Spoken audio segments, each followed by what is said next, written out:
Bismillahirrahmanirrahim. Assalamualaikum warahmatullahi wabarakatuh. Mulai dari tragedi-tragedi yang akan dialami umat Islam. Terus di akhir hayatnya Nabi itu sering ngendikan bahwa urusan kalian yang akan datang itu yu'radu aliyah, semuanya pernah ditampilkan kepada saya. Termasuk tragedi-tragedi kemanusiaan yang akan dialami umat ini. Itu di akhir-akhir hayat Nabi sering ngendikan bahwa saya sebagai Nabi, sebagai Rasul, yu'radu alaiya amrukum, termasuk semua dipintaskan ke saya, ditampilkan ke saya. Jadi sehingga Nabi melihat umat akan mengalami apa itu ya kayak melihat video, melihat TV. Termasuk tragedi KBBT Said Husain. Nah, ketika itu sudah menjadi keputusan Tuhan, keputusan Allah, Nabi itu hanya bisa memandu secara syariat. Tapi Nabi tidak bisa merubah itu sebagai takdir. Ya kalau mukadimah ini, Nabi sebagai Nabi, karena itu sudah diketahui sebagai takdir Allah itu, ya hanya melihat itu sebagai takdir. Tapi tidak bisa merubah takdir itu, hanya memandu secara syariat. Nah, panduan secara syariat itu dimulai dari misalnya Sataf tariku umati salasan wasabina firqah, bahwa umatku nanti akan menjadi 73 kelompok, semuanya sesat di neraka kecuali satu. Ya, Nabi hanya punya panduan satu, itu siapa ya Rasulullah? Qol ma'ana alihil yawma wasabi, orang-orang yang berpegangan sunnah saya dan sunnah para sahabat. Nah, itu banyak hadis-hadis di akhir hayatnya Nabi itu sering pesan begitu. Nah, coba tengah sini jenengan kalkulasi malih. Ini kan teng Bukhari diterangkan ketika banyak fitnah itu ngendikane Nabi ini kan dipandu talzam jama'atal muslimin, kita harus ikut mayoritas. Ini urung ana tenan. Apapun kecewa sampeyan terhadap komunitas tertentu atau partai tertentu atau ormas tertentu, kita harus ikut mayoritas. Nah, ini kalau ngaji temputi-temputi saya bilang, saya sebagai orang alim, kemungkinan saya itu kalau tidak NU ya Muhammadiyah. Selagi NU Muhammadiyah itu mayoritas, ya saya kalau tidak NU ya apa? Muhammadiyah. Partai juga gitu, saya ikut partai yang mayoritas, yang mainstream, yang umum-umum. Karena bisa dihitung ya, kalau setiap kebenaran itu diekspresikan lewat partai atau lewat ormas tertentu, berapa sih kebenaran bisa kita lakukan? Kita tidak usah nyebut contoh ya, misalnya sampean meyakini satu kebenaran A dan B, kemudian bikin partai. Paling panter kamu sebagai manusia atau hanya bisa melakukan A dan B. Ada partai tertentu yang ingin memperjuangkan kebenaran tertentu. Paling banter hanya memperjuangkan 1-2 bentuk kebenaran. Nah, masalahnya ketika semua ini punya ruang gerak untuk bikin kelompok, kelompok ini akan menjadi banyak dan nggak terkendali. Semuanya punya bendera sendiri, punya partai sendiri, punya ormas sendiri. Coba sekarang itu sampean kalau melihat di berita-berita, berapa kelompok yang atas nama karena Nabi serbanan hitam merasa harus serbanan hitam. Karena ada riwayat bahwa Nabi itu pilokan, terus kemudian mereka kalau sudah pakai pilok merasa mengikuti sunnah Nabi. Yang nggak pakai pilok enggak. Memang Nabi itu pakai semir. Dulu semua riwayat mengatakan Nabi Abu Bakar semua itu pakai semir. Ya gaul, Nabi lah itu pakai semir. Dan Nabi itu gaul pakai semir. Tapi semir yang sunat itu memang merah. Di kitab-kitab fikih semir yang sunat apa? Lagi sing nate ngaji di fikih semir ireng malah haram to. Sing sunat apa? Merah. Lah jadi iki misalnya dadi KNO terus semirane apa ke daerah wah, gaul Pak. Nah, akhirnya ada kelompok tertentu niru semirane Nabi terus gawe kelompok tertentu. Begitu terus. Nah itu kalau kita turuti itu akan menjadi faksi-faksi, kelompok-kelompok kecil yang akan menyulitkan. Sebab itu Nabi mandu kalau sudah fitnah banyak itu talzam jama'atul muslimin. Kamu harus ikut mayoritas. Coba sekarang misalnya menyangkut Jumatan saja. Berapa masjid yang mengharamkan dipakai kelompok lain? Dan berapa masjid yang digeruduk, dirubuhkan oleh kelompok lain pula? Hanya karena satu keyakinan kebenaran kemudian diekspresikan dalam bentuk ibadah. Misalnya masjidnya A beda dengan B, B dengan apa? C. Nah itu kalau dituruti tidak ada selesainya. Nah itu Nabi berpesan, kalau ada kelompok Islam yang sedang solid, Kok ada yang ingin memecah, itu boleh diperangi. Fadribu bisab itu boleh dilawan. Bahkan harus dilawan dengan kekerasan. Kalau harus dengan kekerasan, ya boleh pakai kekerasan. Lalu itu kenapa Nabi se-ekstrim itu sampai menghentikan fadribu bisab? Orang itu harus dilawan dengan kekerasan. Ya tentu kalau kekerasan itu harus menjadi alternatif terakhir. Tapi yang jelas harus dilawan ya. Dalam teori modern ya harus dilawan. Tidak harus dengan pedang, harus dilawan. Kita punya sejarah dulu ya. Kayak dulu ketika mainstream Islam di Indonesia itu mengikuti pola NU atau Muhammadiyah. Dulu kita punya LDII. Punya Darul Islam yang dipimpin Kartosuwiryo. Kebetulan tetangga saya dulu orang Rembang, orang Sulang, daerah saya. Kemudian ada gerakan Aceh Merdeka. Kemudian ada Junduwo. Ada kelompok-kelompok yang karena terinspirasi oleh Islam, termasuk kelompok bom bunuh diri dan sebagainya. Kemudian mereka menjadi firqah hanya karena meyakini satu dua kebenaran yang ingin diperjuangkan. Tapi kelompok ini kan tidak mayoritas. Tidak mayoritas itu risikonya kan kurang komunikasi, kurang konsultasi, kurang silaturahim dengan kelompok lain. Nah itu repot. Sehingga kayak di Mekah ada Wahabi, di Mesir ada Ikhwanul Muslimin, di Palestina sendiri ada Hamas, ada Al-Fatah, di Syria ada Amal Syiah, ada Syiah Imamiyah. Di Indonesia sendiri semenjak era kebebasan beberapa front-front ya banyak sekali. Semuanya mengatasnamakan apa? Islam. Memang kita terima kasih dalam hal tertentu yang diperjuangkan. Kita fair, terima kasih. Tapi bahwa kemudian saat kelompok itu melawan mayoritas mainstream Islam di Indonesia kayak NU Muhammadiyah, itu mereka punya semangat itu baru berapa hari. NU Muhammadiyah merawat Islam di Indonesia itu sudah puluhan tahun. Mereka merawat Islam dengan semangat baru beberapa hari. Mungkin bapak mereka belum sholat, karena mereka kuliah, ngerti berita tentang Israel, atau ngerti berita tentang kemungkaran, kemudian menjadi ekstrim. Nah, cara bahasa kasarnya berapa hari mereka mengenal Islam. Sudah hanya satu dua kebenaran yang diperjuangkan, mereka anti sama kebenaran sudah jalan lama, yaitu kebenaran yang ditanamkan leluhur kita. Mulai ngajari anak-anak caranya sholat, caranya baca doa iftitah, caranya tumak Nina, caranya sesuci dari najis. Nah, tapi kelompok-kelompok yang istiqomah ngajar ini kan tidak menjadi populer karena tidak demo pakai bendera besar-besar. Kelompok apa? Tapi yang demo-demo pakai bendera-bendera besar, apa betul mereka ngurus Islam secara harian? Ngurus caranya orang sholat, caranya orang ngilangi najis. Kiai NU ku selera karuan, orang non najis mulai mukhafafah mughalladah mutawat. Kita angkono do ribet ge gendera demo. Ya ora tempat ge gendera to, bedina mulang urusan apa? Najis. Mulang kate jelimete ra karuan. Ana muktada mutamayiza, mukhayyirah takhayyirah sampai mbono sing damun akhlak aqua ambek ora aqua. Iku entek energi menapa? Entek. Nah itu dulu fenomena kelompok itu kata Nabi secara syariat itu dipandu, kamu harus ikut mayoritas kata Nabi. Ketika banyak fitnah kamu harus ikut mayoritas. Mun saat ini dihitung, ini ngaji tenan gitu. Tapi ini tertutup ya, artinya ngaji. Zaman hitung mawon. Kalau partai-partai atau ormas banyak itu kita turuti atas nama ideologi tertentu atau atas nama visi tertentu, oke lah atas nama visi tertentu orang sah bikin partai, bikin ormas.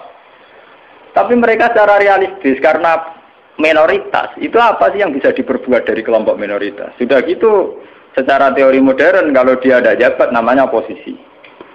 Sudah oposisi ganti duit cilik. Paham ya? Oposisi ganti duit napa? Cilik. Ngurusi vaksinnya dewe kebingungan, urung ngadepi sebuah negara. Itu mendingan umat Islam itu ikut mayoritas, yaitu bagian dari negara. Sehingga peralatan negara dengan sendirinya juga peralatan Islam. Sama saya hitung ya. Kalau nanti ngaji bolak-balik kalau hitung, ini rumah tenan hitung dipenggali. Kalau umat Islam itu ikut umumnya orang, ada yang jadi tentara, yang jadi polisi, yang jadi pedagang, ada yang jadi pengusaha, ada yang jadi miskin. Ini rasa tidak ada jadi. Kalau itu tidak usah proses penjadian, sudah jadi sendiri. Lama. Karena itu mengakui Islam yang hanya bunyal Islam ala khamsin. Ini rumah tenan ini ngaji. Saya bertaruh betul. Saya bertanggung jawab di depan Allah. Kalau mereka mengikuti Islam dengan kaidah Nabi saja, itu hanya bunyal Islam ala khamsin, bahwa Islam itu dibangun atas 5 hal, yaitu syahadat la ilaha illallah wa anna Muhammadar Rasulullah wa iqamis shalat wa ita'iz zakat wa shaumi Ramadan wa hajjil baita man istata'a ilaihi sabila. Itu tidak menerangkan partai politik, juga tidak menerangkan sebuah bentuk negara, juga tidak menemukan formasi negara, formula sebuah negara. Itu enak.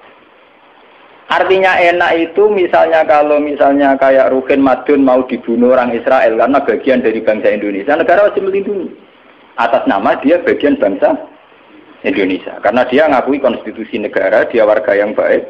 Maka ketika Ruhin Madun mau diculik Israel, itu negara harus melindungi dengan peralatan negara. Itu beda dengan kalau Ruhin Madun gaya faksi tertentu anti negara balan Amerika. Dia ini gaya faksi tertentu anti Israel. Gaya bambu runcing dewe, gawe senjata rakitan, terus tiga nyerang Israel. Itu kalau diserang Israel, itu negara harus tanggung jawab. Toh kamu tetap kalah karena minoritas. Kulo wingi pas ngaji teng Demak, teng kanca-kanca sing derek kulo mau. Kita secara ideologi bersimpati ya sama kelompok-kelompok yang melawan kebatilan. Tapi kalau kelompok itu kecil dan beda dengan negara, itu resikonya negara harus tanggung jawab. Ya kan kita cerita ilmiahnya saja. Ini bukan menyalahkan siapa-siapa. Kita cerita ilmiahnya saja.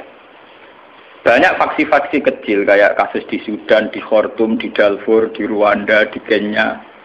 Itu sama kalau melihat berita di Kenya, di mana itu yang sering ada penculiknya itu yang Somalia ya, Somalia. Kelompok-kelompok kecil ini kan bikin satu faksi yang anti negara. Terus mereka atas nama kebenaran yang diyakini bikin gerakan tertentu. Hamas juga beda dengan Al-Fatah sebagai penguasa, yaitu karena presidennya dari kelompok apa? Fatah. Itu untuk menghadapi musuh itu repot, karena dia tidak dihitung sebuah negara, tapi dihitung sebuah kelompok. Tapi kalau para kiai itu ikut bagian dari negara, itu yang harus melindungi negara. Sehingga dengan sendirinya, kalau kita bagian dari negara kayak Ruhin Madun ya ikut punya Kodam Brawijaya, ikut punya Kodam Diponegoro, ikut punya Pangdam Jaya. Karena negara harus melindungi rakyatnya, dan itu rakyat yang sah, karena tidak rakyat yang mau bikin kelompok yang anti negara. Jadi hitung-hitungan strategis. Sebab itu sejarah Wali Songo itu tidak ada yang tidak ngakui sistem negara. Dulu ketika Sunan Ampel itu dapat Ampel Denta, itu bagian dari Majapahit. Ketika beliau ingin bikin negara juga ngakui sistem pola negara, yaitu pola negara saat itu harus dipimpin seorang raden, sehingga Sunan Ampel tidak nyuruh wali-wali yang lain, tapi nyuruh Sunan Raden Sinten Fatah. Begitu terus zaman Basim Asari juga ikut Masumi, ngakui proses bernegara secara konstitusional, sehingga Basim ya ikut Masumi saja, ikut kelompok bagian dari negara. Dulu ketika era Soekarno ya ada kabinet K4 termasuk NU yang ngakui proses hukum negara. Karena dengan NU ikut partai politik dan bagian dari negara itu kalau diserang Malaysia atau Portugal ya ada karo nyerang Indonesia. Itu beda dengan kita misalnya kecewa sama negara terus bikin kelompok tertentu yang anti negara. Itu kalau kelompok lain nyerang ya kamu sebagai kelompok bukan sebagai negara. Dan itu risikonya tinggi. Artinya secara syariat itu Nabi benar ketika memandu talzam jama'atul muslimin. Kamu ikut kelompok mayoritas orang Islam. Tidak orang mukmin. Muslimin itu lebih preman. Muslim itu ya preman mlebu, gento ya napa? Mlebu, omane sing kaya kula rapati gento malah mlebu.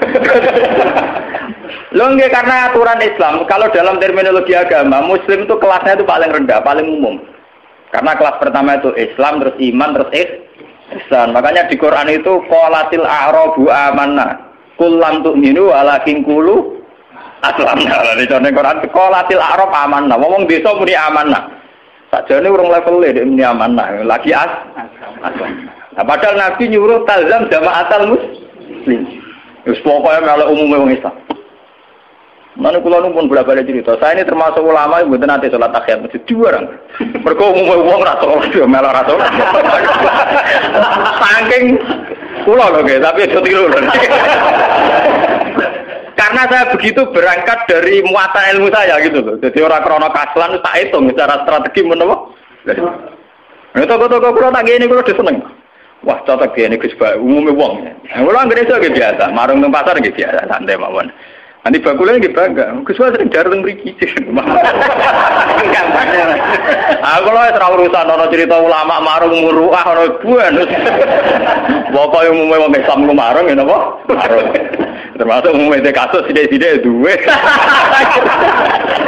Akhir gak nemen-nemen.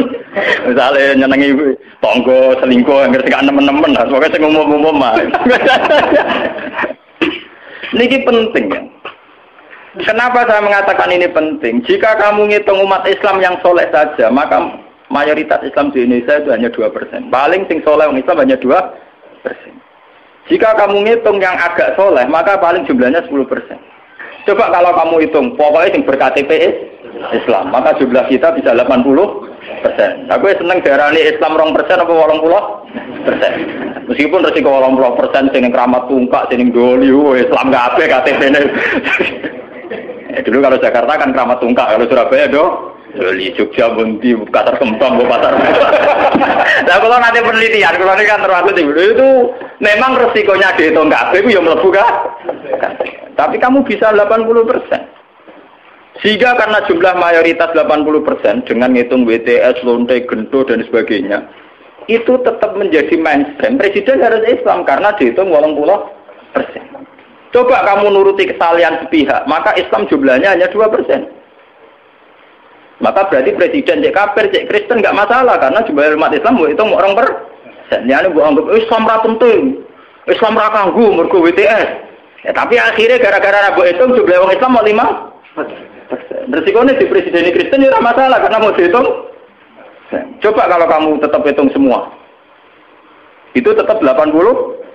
Akhirnya kita tegak sebagai mayoritas. Memang samu madun Islam mayoritas surat ditopang Islam WTS maling dan sebagainya.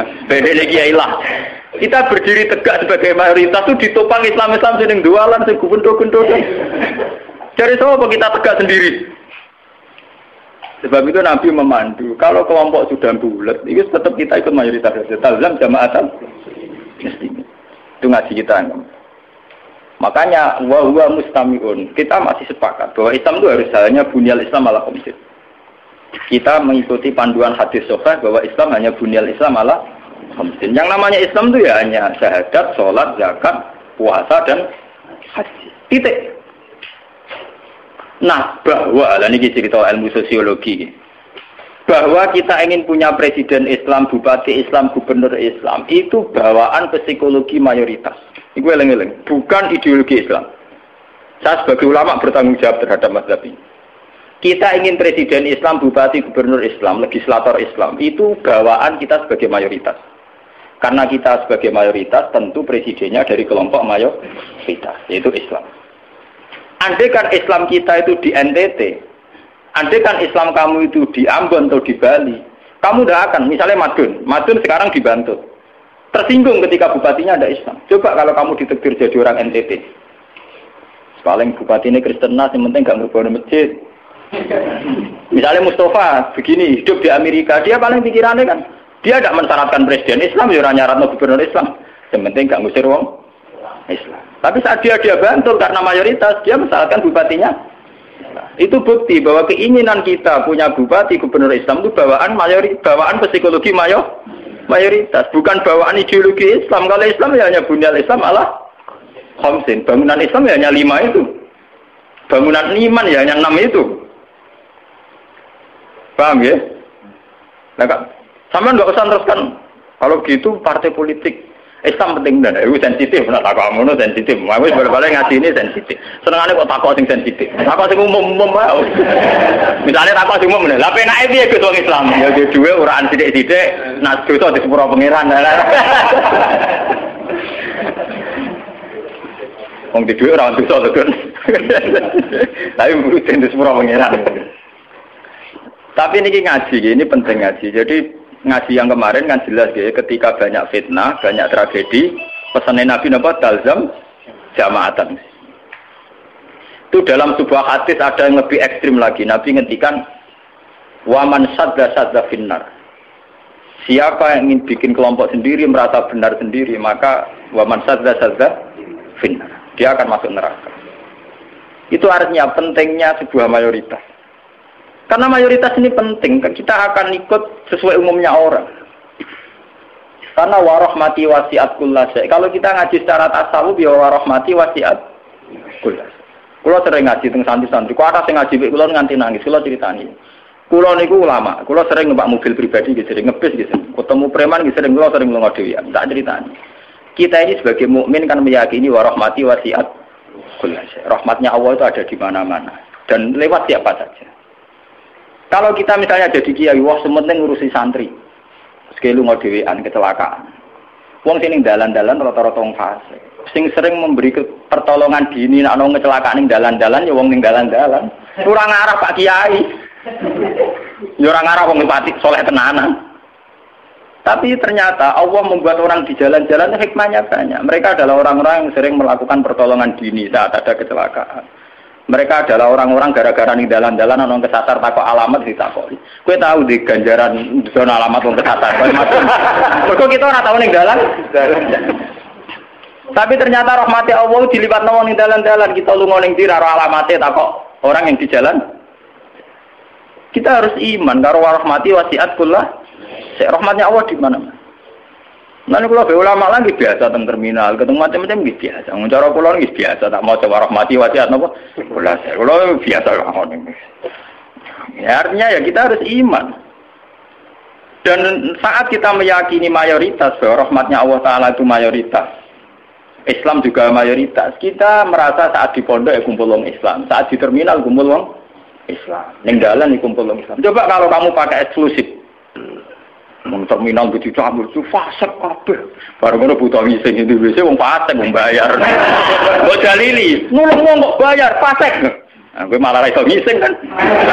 Fasik ka Allah, penting nyediakno WC kena bengi. Di bang soleh ra di fasilitas. Fasik ka Allah. Jadi contoh-contoh betapa eksklusisme, satu perasaan eksklusif itu menyesatkan. Allah sendiri terbuka rahmati wasiat kullasya. Lah kullasya ini lebih dekat mayoritas apa minoritas? Lebih dekat teori apa? Mayoritas. Nah, makanya saat ini kita ngaji nih, bahwa panduan Nabi untuk mengikuti mayoritas itu secara syariat memang sudah benar, dan setelah teori rasional teknis juga sudah benar. Cuma kan saya harus menyampaikan ini lewat ngaji, bahwa ini bukan akal-akalannya Gus Bah, memang ada di kitab yang diyakini sahih, yaitu ini kitab Muslim. Muslim itu dua kitab, yang satu paket dengan Bukhari nopo Muslim. Dua kitab yang diyakini sahih setelah kitab Bukhari. Ya, dalam keyakinan mayoritas orang Islam setelah kitab Bukhari adalah kitab Bukhari nopo Muslim. Dan lewat kitab sahih ini sampean tahu bahwa panduan mengikuti mayoritas adalah panduannya Nabi.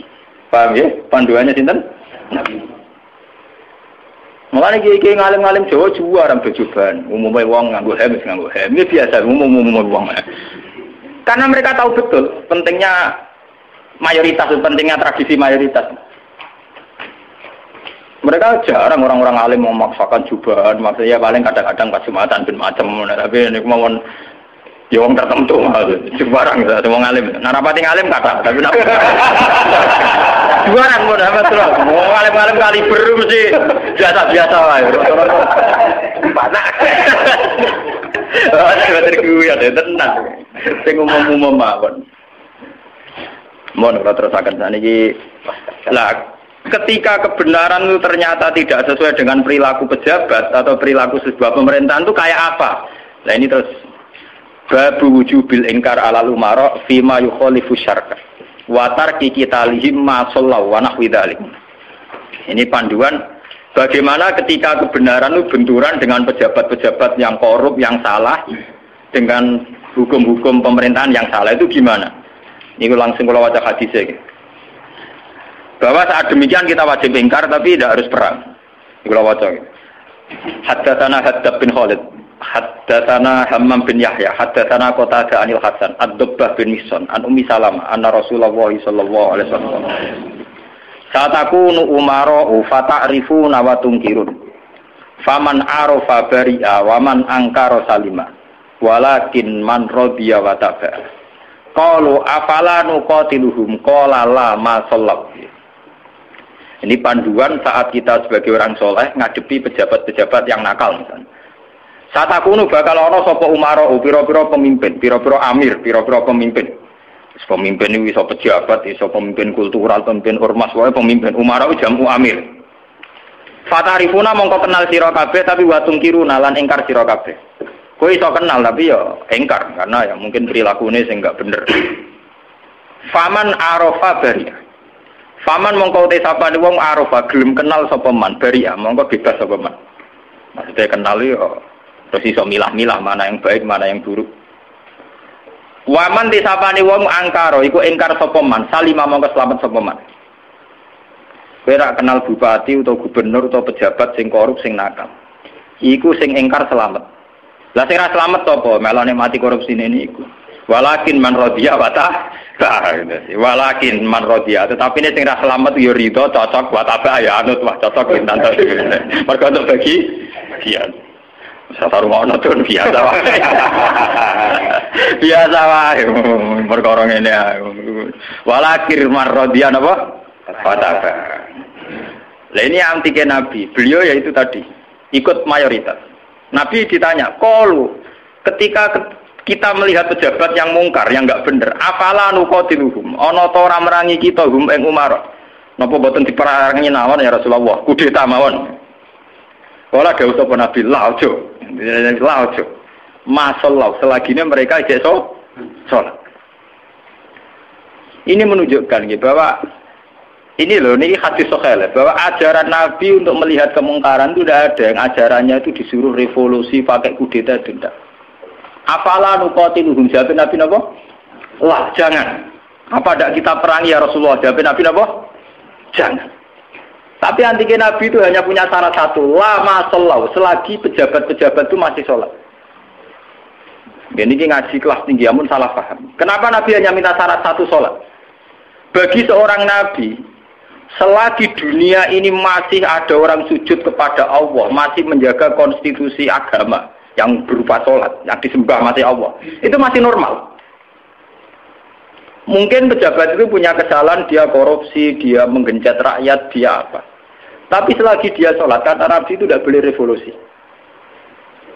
Nah itu kan menjadi misteri. Apa kira-kira alasannya Nabi kok hanya bersyarat lama sholat selagi masih sholat? Kemungkinannya dua. Kemungkinan secara teori ulama lagi. Secara teori ulama, kalau ulang lagi, ini sudah di luar teori sosiologi, teori demokrasi masalahnya. Ini harus pakai teori ulama.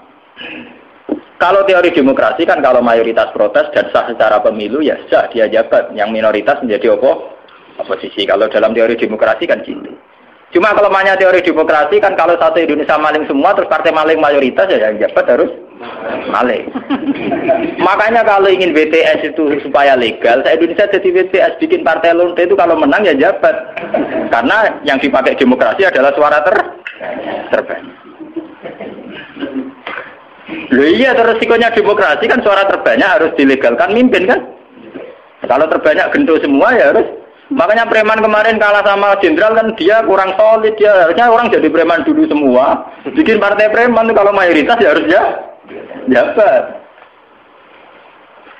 Nah ini saya bicara tentang teori ulama. Kenapa Nabi mensyaratkan jangan kamu revolusi, jangan kamu kudeta selagi mereka masih sholat. Bagi seorang nabi, bagi seorang ulama, bagi seorang wali, selagi makhluk yang di dunia ini masih bertautan dengan langit, bertautan dengan Allah, berhubungan dengan Tuhan, itu masih dianggap normal. Masih dianggap normal. Bukan benar loh ya, normal. Karena ya wa ma khalaqtul jinna wal insa illa liya'budun. Makanya caranya harus sholat. Karena masih normal. Artinya seorang nabi itu tidak jagal-jagal amat ketika seorang yang nakal itu masih sholat. Seorang yang zina masih sholat. Karena masih sholat itu artinya masih ngaku eksistensi Tuhan. Artinya dia masih ngaku eksistensi apa? Tuhan. Karena sudah fasik tidak sholat itu sudah tidak ngaku eksistensi Tuhan. Dia bisa keceluk komunis atau ateis atau apa saja. Lebih parah lagi. Itu kenapa sirinya, kenapa dosa syirik begitu tidak diampuni. Dianggap dosa terbesar. Karena memungkiri eksistensi apa? Tuhan. Selagi orang masih sholat itu ngaku eksistensi Tuhan. Ya teman saya ingin pikir ya. Nah, tapi korupsi kan menyengsarakan rakyat. Korupsi itu menyengsarakan rakyat dalam konteks rakyat yang nggak punya ketahanan. Karena misalnya APBD dikorupsi bupati sehingga tidak ada pembangunan Bantul atau Sleman atau negara mana saja. Paling banter sarana umum yang terbengkalai. Tapi masyarakat yang punya ketahanan hidup secara baik, dia punya pertanian yang baik, punya perdagangan yang baik, itu pejabat korupsi hanya dia dosa saja dengan Tuhan, karena rakyatnya punya ketahanan sendiri. Makanya Nabi berpesan semua kesalahan itu dimulai dari masyarakat tidak punya ketahanan. Alaikum anfusakum la yadurrukum man dhalla idza tadaitum. Kalau kita sudah miskin, pejabatnya korup, kita tambah miskin karena kita kayanya menggantung kebijakan negara. Misalnya lewat BLT, lewat sarana umum, lewat pekerjaan massal. Tapi kalau kita sudah kaya, pejabat korupsi itu hanya salahnya dia dengan negara. Tidak punya akibat ke kita karena kita sudah kuat. Jadi ya, pejabat korupsi itu salah, sama dengan salah. Tapi jangan katakan bahwa korupsi sumber segala bencana, enggak. Sumber segala bencana adalah saat individu cara hidup tidak sehat, cara berekonomi tidak sehat. Ingat itu, dalam aturan Islam kullukum ra'in, bahwa kalian pemimpin pada diri sendiri. Saat diri sendiri kita tidak kuat, dengan kesalahan orang lain kita rentan. Bahkan saat tanpa dimiskinkan, kita sudah miskin. Kata siapa kalau pemiskinan negara ini karena salahnya Orde Baru? Madun ra usah ana sing miskin, miskin dhewe. Rugen ra usah ana sing miskin, miskin. Idam Samawi ra usah dolim ning Rugen wis kere. Berarti kekerean ini itu bukan kesalahan kebijakan pemerintah. Kesalahan SDM kita kan. Memang pemerintah ikut memperparah pejabat, tapi jangan katakan begitu. Wis kali-kali nyalahno awake dhewe kok.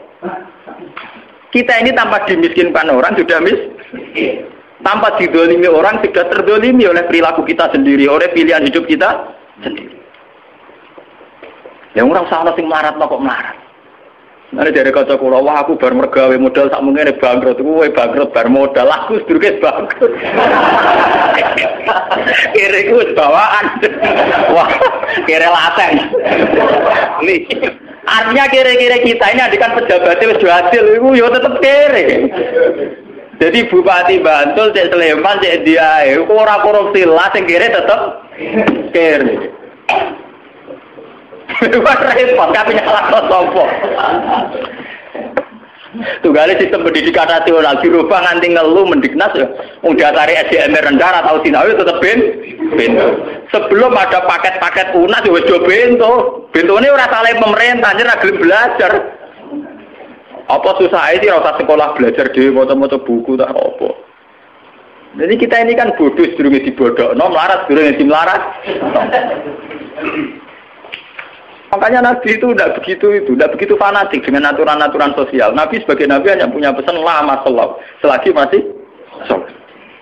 Selagi di alam raya ini masih ada orang yang mentautkan, yang mengkaitkan hubungan hidup di dunia ini dengan Allah, dengan Tuhan itu masih normal. Oleh Nabi dianggap masih normal.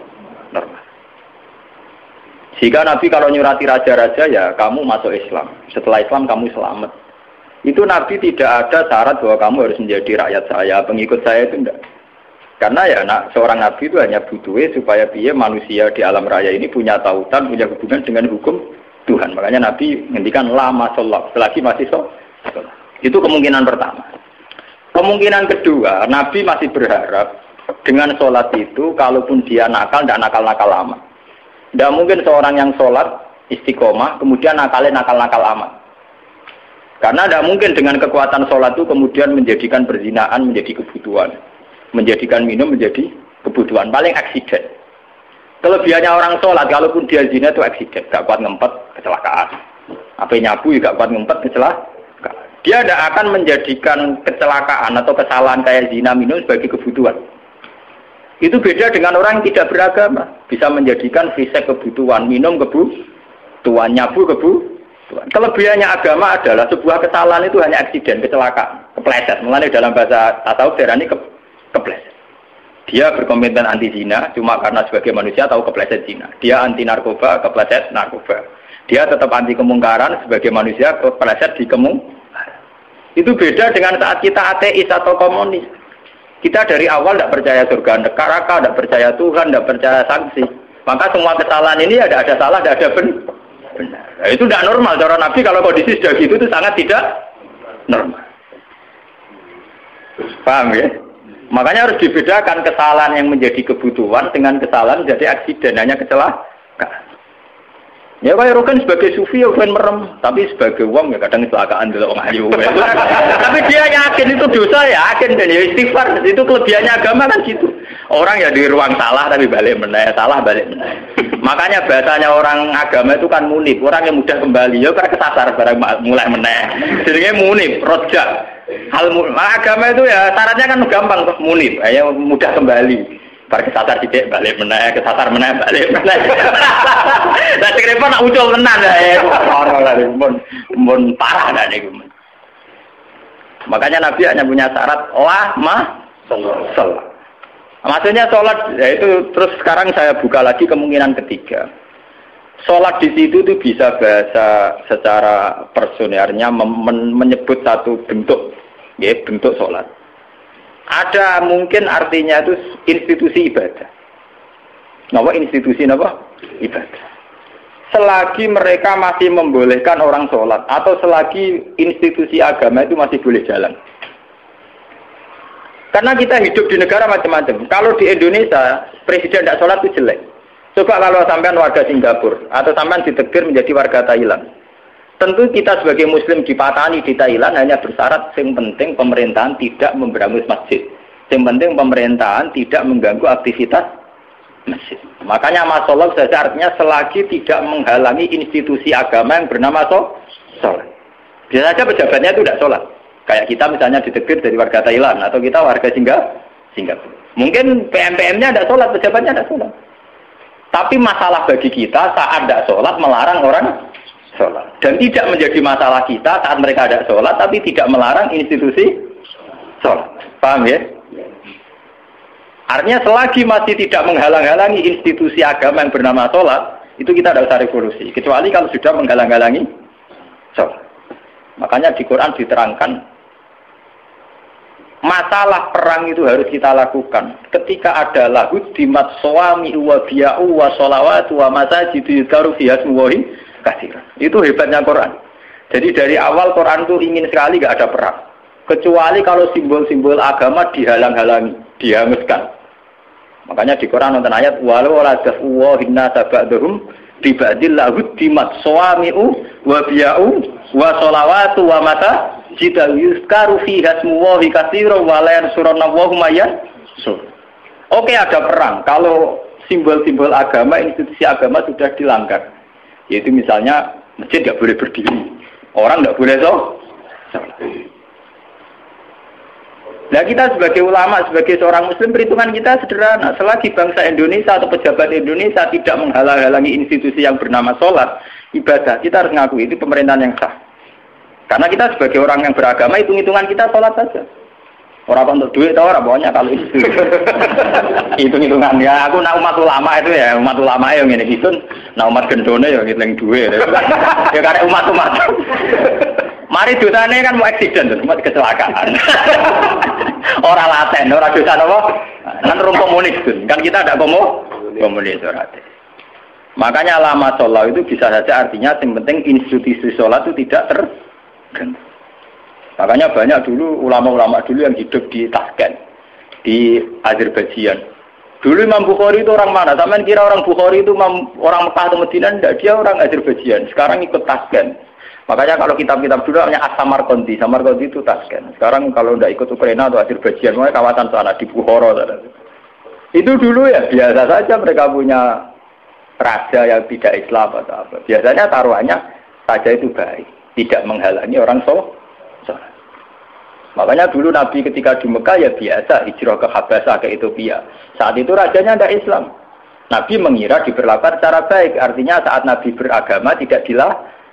Ternyata di Ethiopia, di Habasah saat Nabi beragama dilarang. Artinya ukurannya itu tidak harus Islam. Tapi yang penting saat kita beragama tidak dihalang-halangi.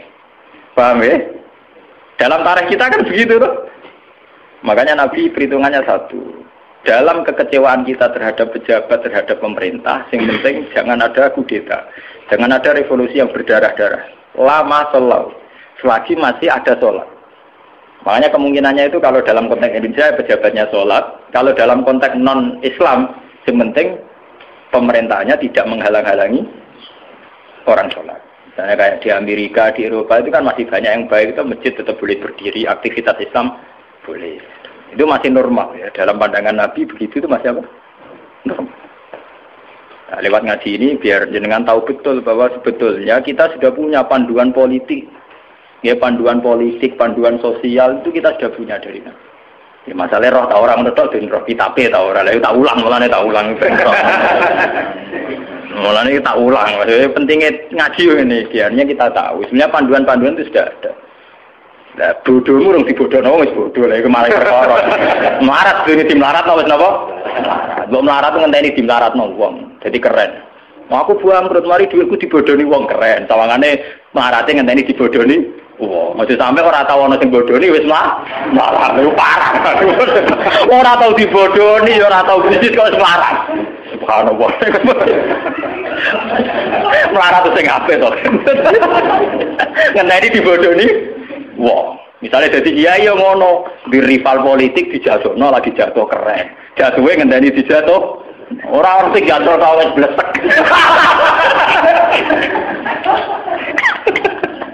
Mau jatuh ngenteni sing jatuh no tau kan lumayan, sawangane ana sing digabeng hitam. Mau dhisik dadi kiai gara-gara disaingi ku terus ambles. Ora ono sing nyai kok wis ambles. Waduh. Mana jatuh sing terhormat, melarat atau sing sopan tidak urip. Jadi walakin marrodia wata. Kalau pada mater sopo sahabat apalah nukotidu, mono orang merangi kita ing umaro. Jawab Nabi kolala, gak usah revolusi, gak usah perang mah. Sallallahu alaihi salat ya. Al-Fatihah.